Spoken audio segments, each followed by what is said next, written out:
এখানে আমি নিয়ে নিয়েছি ওল। এই ওল দিয়ে ওলের ডালনা বানাবো।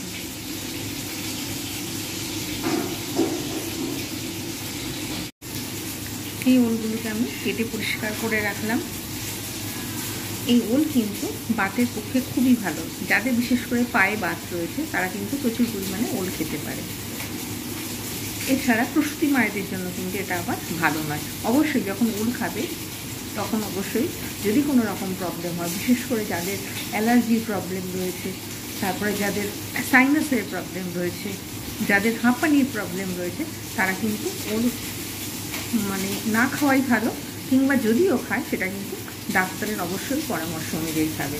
কেননা এর মধ্যে যে সকল উপাদানগুলো রয়েছে এগুলো ক্যান্সার প্রতিরোধ করতেও কিন্তু এই ওল সাহায্য করে। এতে রয়েছে প্রচুর পরিমাণে ভিটামিন এ রয়েছে। এছাড়া আমাদের শরীরে যে ব্যাড কোলেস্টেরল থাকে সেই ব্যাড কোলেস্টেরল কিন্তু এরা কিন্তু কমিয়ে দেয়। এছাড়া গুড কোলেস্টেরল পরিমাণ কিন্তু বাড়িয়ে দেয়। আর রক্তে হয়তো গ্লুকোজের পরিমাণ কিংবা শর্করার পরিমাণ যখন বেড়ে যায় সেই শর্করার পরিমাণ কিন্তু এই ওল সবসময় কমিয়ে দেয়। তাই যাদের ব্যাড কোলেস্টেরল অতিরিক্ত মাত্রা রয়েছে তারা কিন্তু অবশ্যই ওল খাবে। এছাড়া যাদের ডায়াবেটিস রয়েছে তারা কিন্তু এই যদি ওল খায় তাদের কিন্তু খুব সুবিধা হবে, কেন ডায়াবেটিস রোগীদের জন্য তাদের কোনো সমস্যা হবে না। এছাড়া যাদের থাইরয়েড রয়েছে তারাও কিন্তু ওল খেতে পারে, তাদের কোনো অসুবিধা হবে না। ওলের ডালনা বানাবো। ওল তো প্রথমে আমি দেখিয়ে দিয়েছি এবং ওলের উপকারিতাগুলোও বলেছি। এইবারে আমি দেখাবো বাকিগুলো। ওলটাকে আমি সিদ্ধ করে রেখে ভাপিয়ে ফেলে দিয়েছি, অতিরিক্ত নয়, 30% আমি কিন্তু এটাকে সিদ্ধ করে জলটা ফেলে দিয়েছি। এখানে রয়েছে আলু, জাস্ট আমি কেটে ধুয়ে রেখে দিয়েছি, এটা কিন্তু কিছু করিনি, এটা জাস্ট ভাজবো। এখানে রয়েছে আদা রসুন পেস্ট, এটা রয়েছে ঘি, এখানে রয়েছে চিনি, এটাতে রয়েছে লবণ, গার্নিশিংয়ের জন্য একটা পাকা লঙ্কা কেটে রেখে দিয়েছি চিড়ে। আচ্ছা, এখানে নিয়েছি কাঁচা ছোলা ভিজিয়ে রেখে দিয়েছি, পেঁয়াজ কুচো নিয়েছি, এখানে নিয়েছি মেথি আর গোটা গরম মশলা। গোটা গরম মশলা আমি একটু ছেঁটে নিয়েছি যাতে না ফাটতে পারে। আর এখানে ধনে গুঁড়ো, জিরে গুঁড়ো, লঙ্কা গুঁড়ো, হলুদ গুঁড়ো আর চিনি ওখানে নিয়েছি। ব্যাস এই কটা ইনগ্রিডিয়েন্টস দিয়ে হয়ে যাচ্ছে আজকের আমার ওলের ডালনা। তাহলে প্রসেসটা শুরু করব। ফ্রাইং প্যান বসিয়ে দিয়েছি, ফরচুন সাদা তেলে রান্না করব।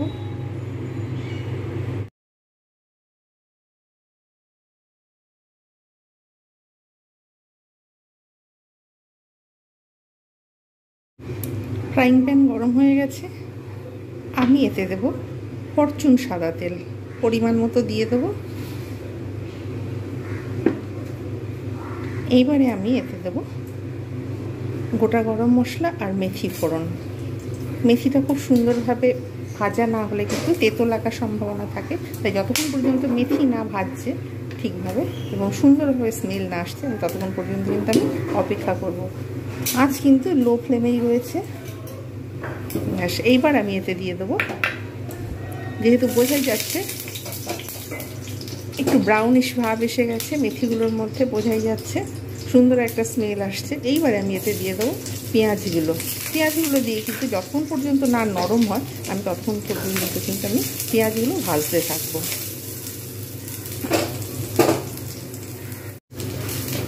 দেখাই যাচ্ছে পেঁয়াজগুলো ব্রাউনিশ ভাব এসে গেছে।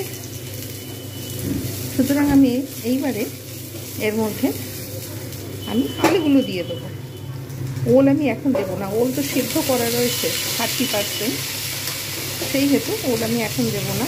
আলুগুলো একদম কিছু করা নেই,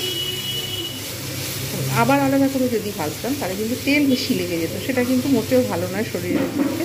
তাই আমি কি করলাম, একেবারে আলুটা এতে ভেজে নিলাম। পেঁয়াজের সঙ্গে আলুটা ভেজে নিলে তাহলে কী হচ্ছে, তেলটাও কম লাগলো, আর একটা আলাদা পাত্রেও রাখতে হলো না। আর অতিরিক্ত ভাজা, অতিরিক্ত তেল এগুলো কিন্তু শরীরের পক্ষে সবসময় খারাপ। কেননা এখন ডাক্তারেরা সবসময় নিষেধ করে যে কম তেল খাও, কম তেল খাও, বেশি তেল খাবেন না। বিশেষ করে যারা ফ্যাট, আমার মতো যারা ফ্যাট মানুষ রয়েছে তাদের তো তেল বেশি খাওয়া উচিতই নয়। এছাড়া যাদের প্রচুর পরিমাণে গ্যাস্ট্রিকের প্রবলেম রয়েছে, তারপরে যাদের হয়তো হজম শক্তি কম আছে, মেটাবলিজম কম রয়েছে, তারা কিন্তু অবশ্যই তেল কম খাবে। কেননা তেল অতিরিক্ত খেলে মেটাবলিজমের প্রবলেম হয়, গ্যাস্ট্রিকের প্রবলেম হয়। এছাড়া যারা ফ্যাট, তাদের কিন্তু পেটের মধ্যে অত্যধিক পরিমাণে মেদ জমতে পারে। তারপরে যারা ফিজিক্যাল ওয়ার্ক খুব কম করে, তাদের তো তেল জাতীয় খাবার কম খাওয়াই উচিত। বিশেষ করে এখন তো সব কম্পিউটারে বসে বসে কাজ করে, সুতরাং এত বেশি তেল খাওয়া শরীরের পক্ষে একদম ভালো নয়। তারপরে যারা জিমে যায়, তাদের তো একদমই তেল খাওয়া উচিত নয়। তাই যতটা পরিমাণ তেল আমি কম ব্যবহার করার চেষ্টা করব। এইবার আমি এটাকে ঢেকে দিয়ে দেবো। আলুর যতক্ষণ পর্যন্ত কাঁচা গন্ধটা না যাবে, ততক্ষণ পর্যন্ত কিন্তু আমি অপেক্ষা করব। যাই হোক, আমি 2 মিনিট পরে ফিরে আসছি। এতে কিন্তু আবার আমি ছোলাগুলো অ্যাড করে ফেলবো। ছোলাগুলো তাহলে একসঙ্গে ভাজা হয়ে যাবে। ঢাকনাটা খুলব। প্রায় 2 মিনিটের মতো আমি অপেক্ষা করলাম। আলুগুলো কিন্তু একদম যে কাঁচা ভাব ছিল, সেই কাঁচা ভাবটা কিন্তু একদম চলে গেছে। এবারে আমি কিন্তু ইজিলি অন্যান্য যে সকল ইনগ্রিডিয়েন্টসগুলো রয়েছে আমি কিন্তু এর সঙ্গে অ্যাড করতেই পারি। আলু ভালোভাবে ভাজা হয়ে গেছে, পেঁয়াজগুলো খুব সুন্দরভাবে ভাজা হয়ে গেছে।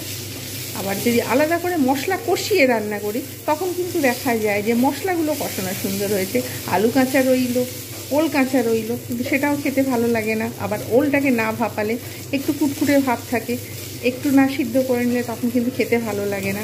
তাই ওলটাকেও ভাপিয়ে ফেলে দিয়েছি, আলুরও কাঁচা স্মেল চলে গেছে। এইবারে আমি এর সঙ্গে আমি যে কাঁচা ছোলাগুলো রেখেছিলাম, সেগুলো আমি অ্যাড করে দিলাম। জাস্ট আমি এটা কিন্তু নাড়িয়ে নেব। নাড়িয়ে নিয়ে আরেকটু ঢাকনা দিয়ে দেবো।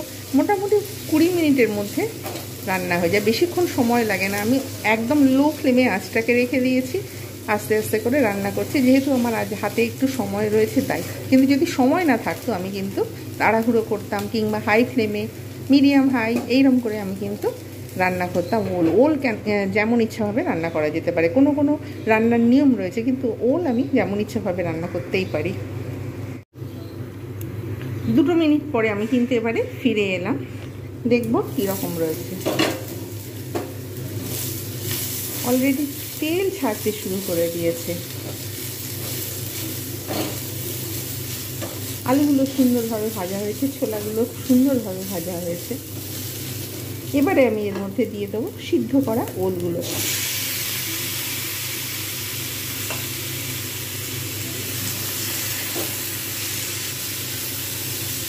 জাস্ট আমি অল্প করে হালকা করে নাড়িয়ে নেব,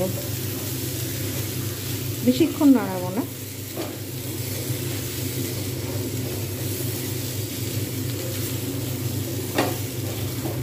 আবার আমি 2 মিনিট ঢেকে রাখবো। আমি তো যা তেল দেওয়ার দিয়ে দিয়েছি একেবারে, সুতরাং এতে আর তেল দেবো না। গরম মশলা দিয়ে দিয়েছি, শেষে চিনি দিয়ে দেবো। আর এছাড়া মশলা, ধনে গুঁড়ো, জিরে গুঁড়ো, আদা রসুন পেস্ট যেটা রয়েছে, সেইটার জন্য আমি এখন অপেক্ষা করব। তা আমি 2 মিনিট আমি ঢাকনা দিয়ে রেখে দেবো, কেননা হাত অতটা নাড়ব না। আবার 2 মিনিট পর ফিরে আসছি। 2 মিনিট পরে আমি ফিরে এলাম। সবই ভাজা হয়ে গেছে, বেশি নাড়তে আর হলো না। একদম লো ফ্লেমে রেখেছিলাম বলে তাই কিন্তু কোনো আর অসুবিধা হলো না। এইবারে আমি এতে দেব আদা রসুন পেস্ট, একটু জল দিয়েই এতে দেব, কেননা এতে যেহেতু শুকনোভাবে রয়েছে, মিক্সিতে পেস্ট করাই ছিল। আমি কিন্তু এটা একসঙ্গে সব কিছুর সঙ্গেই কষবো। এতে অনেকটা জায়গা পাওয়া যায়, তাই কোনো অসুবিধা হয় না। আর এর সঙ্গে দিয়ে দেবো ধনে গুঁড়ো, জিরে গুঁড়ো, লঙ্কা গুঁড়ো, হলুদ গুঁড়ো, লবণ। একসঙ্গে যে আমি মিক্সটা করে রেখেছিলাম, আমি সেইটা কিন্তু এতে দিয়ে দেবো। এবারে আমি কিন্তু সুন্দরভাবে কষবো। আর একটু এতে জল দেব, যেহেতু এতে মশলা বাটিতে লেগে রয়েছে, তাই।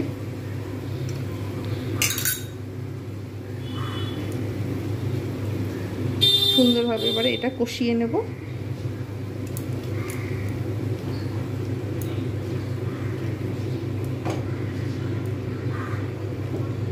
আর একটু কালারের জন্য লঙ্কা দিতে হতে পারে, যেহেতু আমরা লঙ্কা কম খাবো তাই এতে কমই দেব। কিন্তু চিনি দিলে একটু কালার এসে যায় যদিও, তবে হয়তো একটু লঙ্কা দিতে হতে পারে।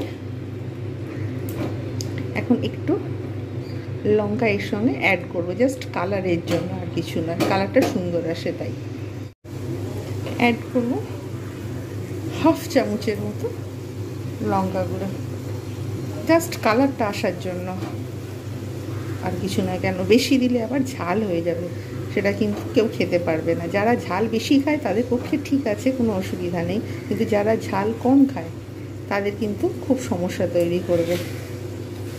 মশলাগুলো এইরকমভাবে অটোমেটিক্যালি কিন্তু সব কষা হবে, ওল, আলু এবং মশলা। আমি এবারে কি করব, একটু ঢাকা দিয়ে দেবো, জাস্ট 2 মিনিট আমি একটু ঢাকা দিয়ে দেবো। মশলা তো হয়েই গেছে প্রায় কষা, কিন্তু তবু আমি জাস্ট 2 মিনিট একটু ঢাকা দিয়ে তারপর পরিমাণ মতো জল দিয়ে দেবো সেদ্ধ হবার জন্য। লাস্টে ঘি দিয়ে দেবো, চিনি দিয়ে দেবো। জাস্ট 2 মিনিট হয়েছে।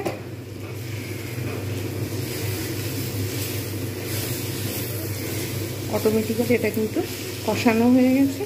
এইবারে আমি এর মধ্যে জল ঢেলে দেবো। সব কিছু দেওয়া হয়ে গেছে, আর কিচ্ছু দেবো না, জাস্ট জল দিয়ে ফোটাবো যতক্ষণ পর্যন্ত না সিদ্ধ হচ্ছে। আমি নর্মাল জল ব্যবহার করব, অতিরিক্ত গা মাখা মাখা হবে না, আবার একদম পাতলাও হবে না, যেহেতু ডাল না, তাই যতক্ষণ পর্যন্ত ফুটবে ততক্ষণ পর্যন্ত কিন্তু আমি অপেক্ষা করব।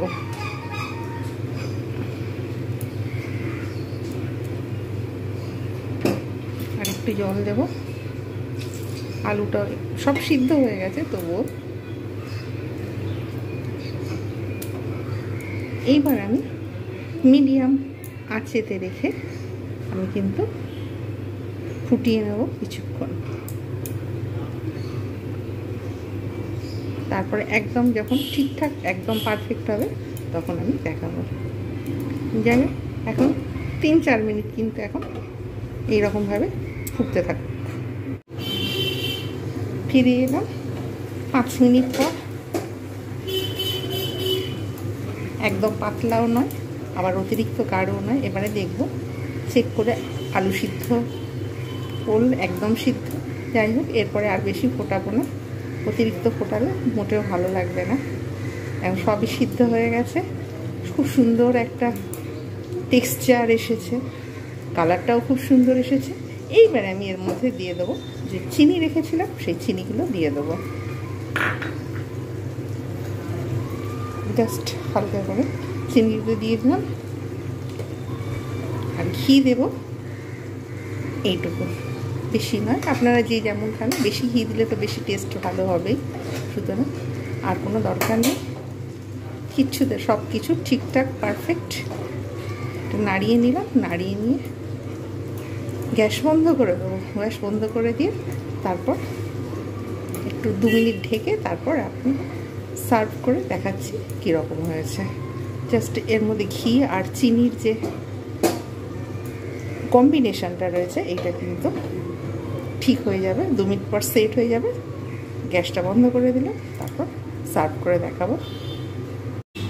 তৈরি হয়ে গেল দুর্দান্ত একটা বাঙালিদের রেসিপি, ইন্ডিয়ান রেসিপিও বলা যাবে, ওলে ডালনা।